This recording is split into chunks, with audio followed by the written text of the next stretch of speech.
This is Woodman with another channel message. So I had this fiance who was the absolute worst. She constantly wouldn't leave well enough alone with her coworkers. Her people skills were just really terrible, and these are important if you want to work as a social worker. For starters, I had a son and a daughter, and my daughter meant the world to me. But it seemed like this ex-fiance had zero interest in my daughter because my daughter was not her child. To be honest, the impression that I got was that she wanted to be with me, but probably ignore my daughter and not be part of her life. She never really once asked me about meeting my daughter or even wanting to get to know her. To be honest, one time I asked her about some advice with a situation I had with my daughter, and she ran it on for about an hour about what she called a similar situation in her life. And so I was thinking, okay, this is going to lead up to this example, which will then there'll be a point or a reason for this. And after the hour, I realized the story had no point. She never actually had a reason for telling the story other than she wanted to hear herself talk and talk about herself. And she never helped me with any advice about my daughter. So every reaction that she made, everything she said and felt was not about what's going on in the situation, but it's just how did the situation make her feel. How she cared about others was really just how did it impact her. And so we had like two massive arguments. Like one argument was where she didn't want to take my daughter on a trip with us to Italy, which I deemed as extremely wasteful because she wanted us to go in these two separate cabins, and each person having their own cabin is expensive because on a cruise, to get a cabin which is meant for two people, to have each person in the cabin, that's $5,000 a person, and that's $10,000 combined for the trip, and that just seems really really wasteful. And but she would say things like, oh well, I know that you're an honorable person and that money is no object to you, and because clearly you have class. And then she would go on about how her German car, which was a luxury car, it was SUV, how it was important, and how that she felt important when she drove in the streets, in her expensive luxury car, and how status was everything, and you have to let people know you come from a different cut of cloth, da da da da. And I'm just sitting there listening to her, and I'm just thinking, okay, it seems to me like she's just obsessed with the idea of just, considering herself better than others, to consider herself somehow like really, really, high class, and everybody else is just, not at her level, lower class. And so it's just really kind of terrible when you think about it because, you know, she just didn't get along with people because she thought she was above them. So, for example, at her job, every coworker she would have an argument with them, and she'd be claiming they weren't doing their work. She would be ratting them out to the supervisor or the manager, and she would just be, picking a fight with her coworkers. And I'm like, why can't you just get along? And at one time, she even picked a fight with me because when I was visiting my son and daughter on a particular holiday trip, um, you know, they live with their mother. So I went to see their mother. And mind you, her mother has a husband and she's living with her husband. So I don't know where she thinks I'm going to be doing anything with my ex wife. But nonetheless, because she saw a picture of me making soup with my ex wife, she's like, oh my God, you made sacred soup with her and you didn't make any soup with me. That's infidelity. And I'm like, wait, what? And so it just was really nuts because, this was a woman that, we didn't even have sex to begin with because she's one of those, I don't believe in premarital sex, the Bible, all that, which I get. I'm not saying it's completely inconceivable. I'm just saying, if we're not really doing anything and then you're calling making soup infidelity, something is wrong with this picture, right? And, she claimed always to be Christianly, very holy, very saved. But if you think about the way that she always picked fights with people and the way she always ended up either trying to get people fired, trying to get them arrested, trying to sue them in court, I just realized she had a mean-spirited sense of self that really she didn't act very Christianly at all. All she wanted to do was lord over people, dictate her moral values, come down on people, put people down, make them feel lower than low. And she dominated every conversation she was in, not because she cared about hearing what the other person had to say, but because she only cared about what she had to say. And this trip to Italy, where she wanted us to go each in a cabin, and I said, well, I could take my daughter with me because then that wouldn't be a waste of the cabin. It'd be like, we're getting two for the price of one. Why waste $5,000 when my daughter can come and she's at 2,500, I'm at 2,500.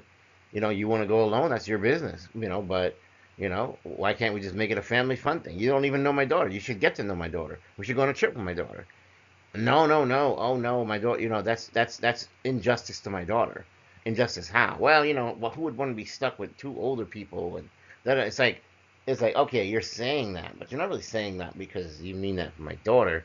You're saying that because you actually or thinking of a way to get her out of the trip because you don't want to go on a trip with her. That's what's really going on, right? You just don't care about her, and you're just like, I want to have this fancy trip, each of us in a cabin, $5,000 a piece, and and then we're just gonna, look at each other's eyes, and we're gonna hold hands, and we're gonna do a chase kiss, and we're not gonna have any sex anyway. So, somehow this trip was supposed to be super romantic, but super romantic meaning what exactly? Because, there wasn't actually anything physically sexual that was going to go on, right? So after a while, I kind of just realized that this person just had a distorted view of the world. And sometimes you have to learn to let go of those kinds of people because, you may have a tendency to feel like, well, okay, that makes somebody a little different, a little special. I can work with different, I can work with special. No, you can't really. Rejection is protection. In other words, when you see the problem start arising, it's a sign. It's a sign that if you're a well-adjusted person and you have a more normal view of the world and you try to get together with someone who is not normal and has an abnormal view of the world, you guys are going to clash, particularly because in her mind, she probably thinks most of the time she's always right and that what she says goes. And so if you're not getting along with her viewpoint, which is that, oh yeah, she should be allowed to lord over people. She just should be allowed to put people down. She should be allowed to get people fired. She should be allowed to sue people because she feels like somehow, they're doing something that she doesn't like, that in this way somehow she's better than thou, holier than thou. She's a Christianly woman. And I don't see that as Christianly at all. I think, if anything, Christianly people try to not, don't get me wrong. I'm not saying that if a person's a thief or a vandal or someone who engages in you know even infidelity or things like that, true infidelity, not this. Okay, I was making soup for my ex-wife, you know, like then yes, you probably should let them know that what they're doing is not cool. But if you're judging people just simply because oh you know what, I see you're here to apply for benefits, but I think you're lazy and I think you need to get a job. And well, I get that. That's a viewpoint that's held in this world. There's some people who don't believe in government assistance, don't believe in this, don't believe in that. But if that's really your position, then that's when you do your job and you're taking care of your cases, fine. But if you're actually looking after other people in the way they handle their cases, so then you can go report them to the manager, say, oh, you know what? I don't think they did a thorough enough fraud investigation. They need to do more. Who trained this person? It's like at that point you're instigating trouble with the other person because it's their life. It's their they can choose to do it however they see fit. If there's truly a problem with their work, their supervisor will find it. Their manager will find it. Who made you the second supervisor to come behind them that now you, who have no authority over them, get to dictate that they're doing a bad job? So I found that to me, her attitude really was an attitude of antagonizing people. Every time we talked, it was about who was she going to antagonize today? Who did she feel was wrong today? Who did she feel like she had made an example of, or somehow, really put in their place today? And that to me is not very Christianly. It's not very nice. And it made me realize that if I got married to this woman and then she thinks that I somehow wronged her or slighted her, which we can easily see from the example with the soup being infidelity, then she will then turn her sights on me and she will start to torture me. She may sue me for divorce and she may want to take me to the cleaners because maybe it makes her feel good to come after me because I've slighted her somehow and I don't acknowledge the slight and I don't apologize for the slight, even though the slight's probably ridiculous and something that's blown out of proportion, but that that this she feels her God-given mission to do this, there's something really wrong. And so that's the point when you realize, what, not marrying such a person is dodging the bullet. And that's what I did, was I dodged the bullet because once I moved away from this person, I realized, what, I'm a happier person. This is the same woman at one time.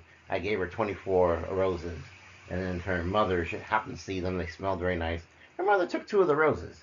And at that point, she just went after her mother, went in on her mother, berated her on the phone for like an hour or two or three. Like, how dare you steal my roses? She's your mother, and, your dad died. So she's now a widow. And she doesn't look like she's going to remarry. So she sees some nice roses. She says, okay, your man got these nice roses. Can I, you have 24. Can I just take two of these? Because, they're just so pretty and I really want to smell them and have them in my house.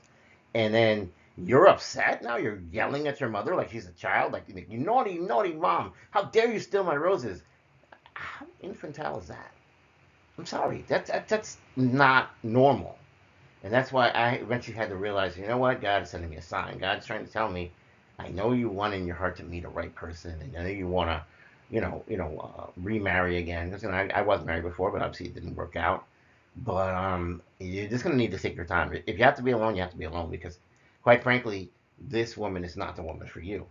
And so she did me a favor, in a way, she really did me a favor. And really, the icing on the cake is that, I had given her an engagement ring, in the very, very, very expensive diamond ring, which is why you see the image for this video is a diamond ring. And she, at the point that she breaks up with me because it's like, oh, there's too many problems, I can't deal with you, and da da da. She breaks up with me because I guess she's trying to make me feel bad, trying to make me apologize, trying to make me do a bunch of stuff. And I just back away and I leave. But, I'm trying to get that ring back from her, and she won't let me get a word in edgewise. And she keeps saying, if you talk again to me, I will call the police. I will have you thrown in jail. I will ruin you. And I realized, you know what? This is the wrong person. I need to get away immediately, especially because she doesn't even, she knew that she was trying to keep the ring. So I was like, that's just not a good person at all.